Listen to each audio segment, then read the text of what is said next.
Bonjour chers frères et sœurs de l'église de l'I-Jésus, nous sommes le jeudi 28 avril 2022 et nous allons méditer ensemble Romains chapitre 3 versets 1 à 20.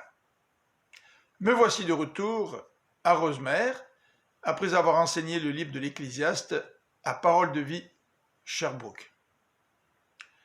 Paul vient d'affirmer que le juif ne peut pas être justifié ni par la loi ni par la circoncision.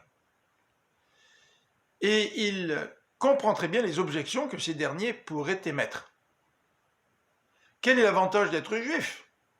Quelle est l'utilité de la circoncision? Voilà le genre de questions que les juifs pourraient poser à Paul. Paul reconnaît que c'est tout d'abord aux juifs que la parole de Dieu a été confiée. Mais sans plus.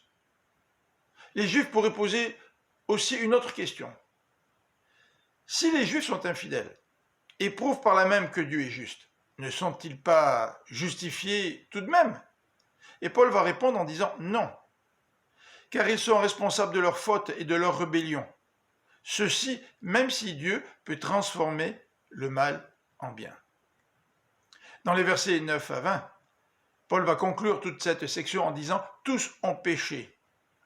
Les Juifs ne sont pas supérieurs aux autres hommes.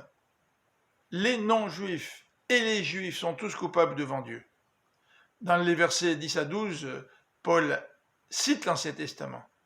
Il n'y a pas de juste, pas même un seul, pas d'homme capable de comprendre, pas un qui cherche Dieu.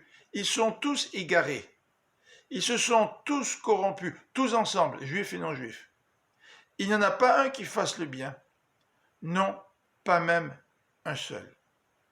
Au verset 20, Paul résume sa pensée en disant « Personne n'accomplit les œuvres exigées par la loi, que ce soit le juif qui possède la loi ou que ce soit le non-juif qui ne la connaît pas.